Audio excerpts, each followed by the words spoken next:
So you've got your Refugium, Algae Reactor, Algae Scrubber plumbed and set up, and it's pretty much autopilot from here, right?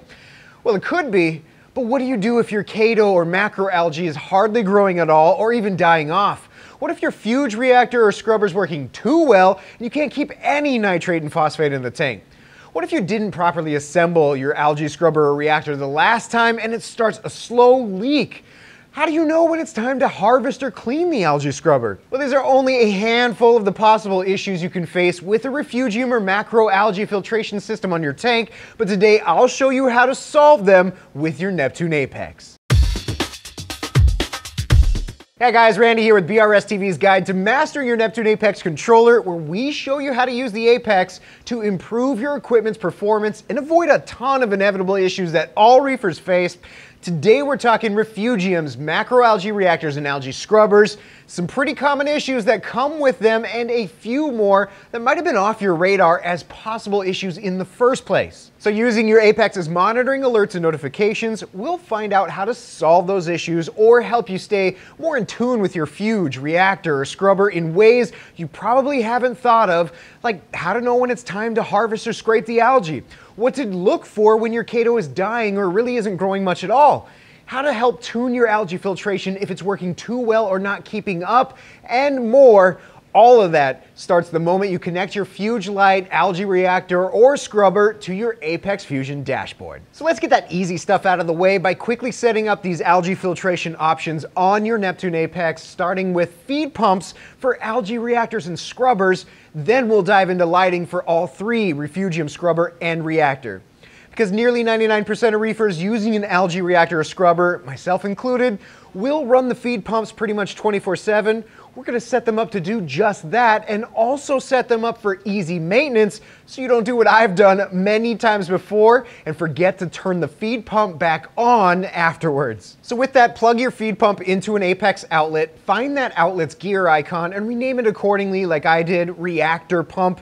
Choose advanced for the control type and make sure your fallback is off and set is on. That's all there is to it. But when it comes time to maintain the scrubber or reactor, I want to use feed mode D for my maintenance mode, in which case I'll add a line that says if feed D 00 then off, so that when I activate feed D, it automatically turns the pump off and then turns it back on when I'm done. Just remember that each feed mode A through D is only set for 5 minutes, but you can adjust it to meet your needs by choosing the miscellaneous button at the top of the Apex Fusion and adjusting the feed mode length to what works best for you. So let's schedule the lighting next for all three, Refugium, scrubber, and reactor. Regardless of which filtration option that you are using, a good place to start for your photo period is by running them for 12 hours opposite of your display tank lights. So once you have your light plugged into your Apex outlet, click the gear icon on your dashboard and rename it like I did with Fuge Light. Choose advanced control and be sure that the fallback and set are both off. Now for the length of time that you want it to be on. Like I said, 12 hours is a great starting point, and for this 12-hour example, I wrote a line that's pretty easy and says, if time 2100 to 09 then on, which is essentially 9 p.m. to 9 a.m. All right, so in a minute I'll show you how to know if this 12-hour lighting period is the right choice for you using Apex tools like pH monitoring and nutrient testing graphs. But for now, your Refugium, algae reactor, and scrubber is ready to go.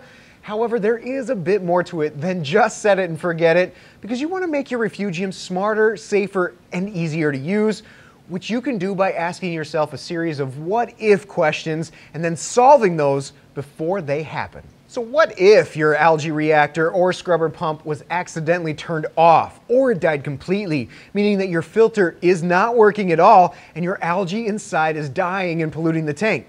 What if the same happened to your Refugium scrubber or reactor light? How would you know if the lighting intensity somehow got bumped or tweaked or turned way too high, meaning that the intense PAR was damaging your chaeto and algae, or that the PAR was too low and weak, so your Refugium or reactor was hardly making a dent in any nitrates and phosphates?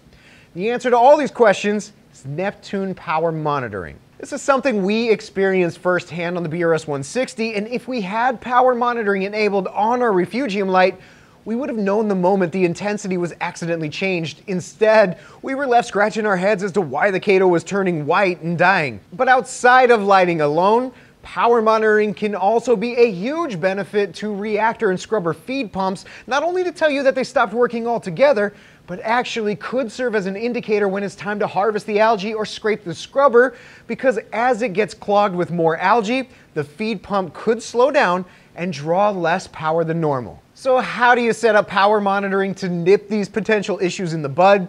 Just find that power usage alarm task function, choose your feed pump or lighting outlet that you want to monitor. Here I'm going to start with my lighting outlet named Fuge Light.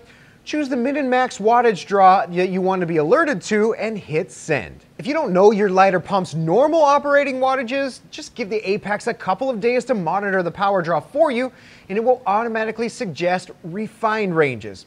Now, if your Refugium light intensity got turned up, meaning more power draw than usual, or turned down, meaning less wattage draw than usual, or if it was off completely, so no power draw at all, you will know immediately and can fix it right away. That power usage alarm process is the same for a reactor, scrubber, feed pump, but once enabled, if they ever failed off, you'll get an email, text, or push notifications, and if they started drawing less power over a few days or weeks, you could use those same power alerts to double check whether it's time to remove some chaeto or give your scrubber a good scraping. All right, next we're going to talk about pH and what it can tell you about your Refugium or algae reactor's performance.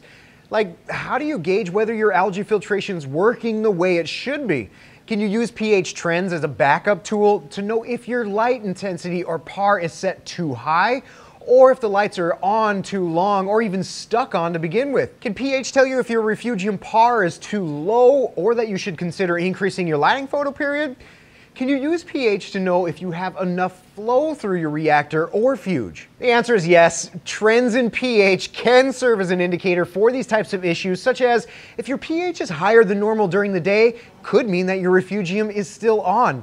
Higher than normal pH could also be an indicator that your light's intensity is too strong or that the photo period is too long at night and needs to be shortened. On the opposite end of that, if you're seeing lower than normal pH at night, it might indicate that your fuge or reactor light was turned off or has failed, while low pH trends could mean that your light's PAR might need to be turned up, or that you should consider extending the lighting period, or that the Refugium or algae reactor flow isn't circulating enough.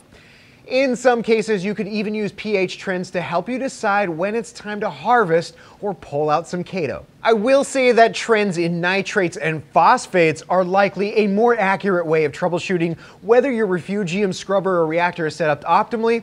However, using pH probe alarms or following real-time pH trends with Apex graphs are an additional tool in your toolkit to dialing in your algae filtration approach, and setting up pH probe alarms is extremely simple to do with the probe alarm task function. Simply find the probe alarm task function in the Apex tasks menu, choose your pH probe, set them in max pH ranges, which I recommend sticking to the Apex recommended 7.8 and 8.4, and hit the send button.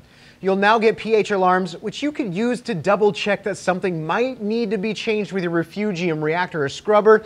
However, the hidden value in pH here is the historical pH graphs and trends that will really serve as your canary for Refugium and reactor performance over several days, weeks, or months, and allow you to make small tweaks to dial it in. So I mentioned that following nitrate and phosphate trends can be a more definitive tool at monitoring your fuge, reactor, and scrubber performance. And it's as simple as this. If your nitrates or phosphates are slowly climbing, you should either increase your filtration's lighting photo period or lighting intensity, or consider lowering the flow to increase water contact time. However, if your nitrates and phosphates are slowly approaching zero, consider decreasing the intensity or the amount of time the light is on. In either case, the trick here is to continually monitor your nitrate and phosphate levels. But with most of us only testing these parameters once every few weeks or once a month, you might find it difficult to remember what the levels were the last time you tested, let alone have a good idea of where the trends were several months back. There is a way to make this far easier to do beyond keeping a tank journal or parameter clipboard. This is where that Apex log measurement tool has really solidified itself as a super valuable tool for me personally, because I already know that I'm going to get my clipboard or journal wet or lose it completely and have to start back at square one. And here's how easy this parameter logging tool is to use. From your Apex dashboard, choose NO3 or PO4 button, find your nitrate or phosphate test kit brand, enter the result from your test kit and hit OK.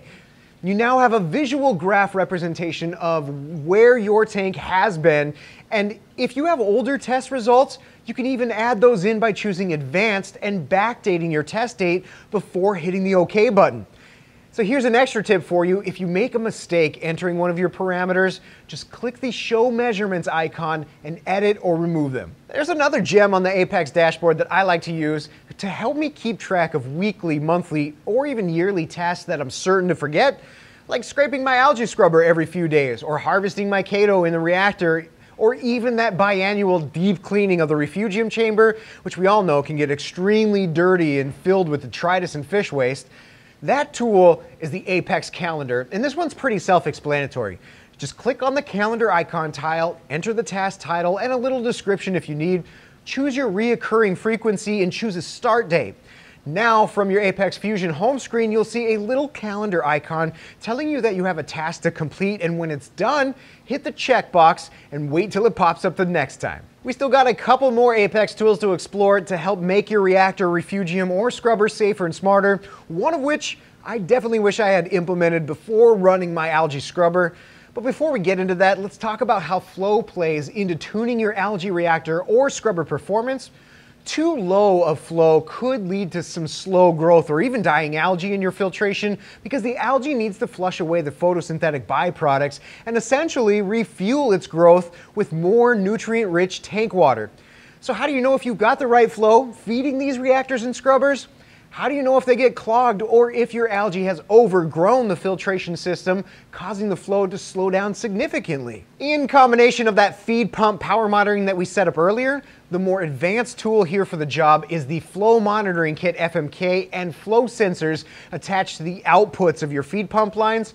The flow sensors can easily be adapted to hard or soft plumbing and need to be installed in a dry location. However, once you have them plugged in and connected to your FMM and Apex, setting them up is a breeze. After your flow sensor is installed, find the flow sensor task, select your FMM, choose your flow sensor and flow sensor size from the drop-down menu, and then set the minimum and maximum flow rate range for your alerts. Before setting up the flow sensor alerts, I typically let the Apex gather a day or two worth of data after it's installed, which allows me to make fine-tuning tweaks and lets the Apex recommend tighter min and max flow rate windows for my alerts. You can use these alerts to help ID when it's time to harvest algae or dial in the right flow for your filtration, but using the real-time flow graph while first setting up your flow sensor is the real benefit here, to help you give a starting point of what flow rate works best for you.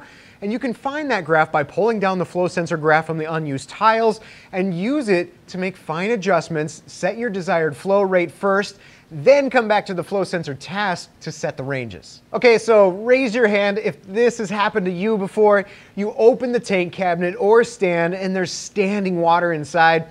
If I had 100 hands, they'd all be raised, because this happens to everyone at some point in time, and usually more than once. But in the case of an algae scrubber or externally running algae reactor, a leaky plumbing connection or seal is inevitable at some point in time. For me, that was just a month ago. Because I failed to replace my scrubber screen back properly after scraping it, I came back to a wet floor and even wetter tank stand, which all could have been avoided if I had only installed leak detection sensors at the base of my sump.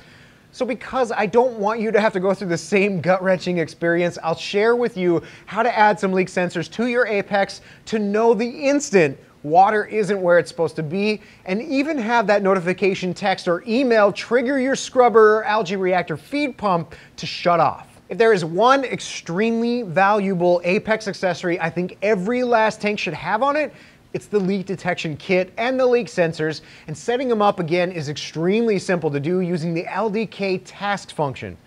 Once your leak sensors are placed in those leak-prone areas on your floor or next to your sump, you can find the LDK task, choose your FMM, identify your two leak sensors installed in port 1 and port 2, and push send. So here's my little tip for you that I choose to do immediately after adding any sensor to your LDK FMM or any other FMM module. Before running the LDK task function, rename the sensors. With your leak sensors renamed, they are far easier to identify and use. So find the new sensor ports in the unused tiles, bring them down to the dashboard, and rename them like I've done here with Leak 1, Leak 2, Optic 3, and Flow 4. But remember, we want to be able to stop the leak immediately if you aren't around the tank to do something about it. So with that in mind, I'm going to go into my feed pump outlet by clicking on that gear icon and write a simple line that says, if leak 1 closed, then off. Now, if there were water on your floor, you can rule out your algae scrubber or reactor as the culprit because it will automatically turn off when a leak's detected. I would also consider adding this same line to your fuge or scrubber or reactor lighting outlet in case the leak happens when the lights are on at night, because you could risk drying up or overlighting your algae. Alternatively, you could just rely on that leak notification to alert you and then go use the Fusion app to manually toggle the pumper light off. Either way, the notification is actually the most important component to solving the issue immediately. And as you'll see in this episode right over here, there's an overwhelming laundry list of things you should be checking on when your tank sends you a message saying that, you know what, hit the fan. Asking yourself the 70+ questions we cover over there will certainly help your tank last longer than the 2-year average statistic.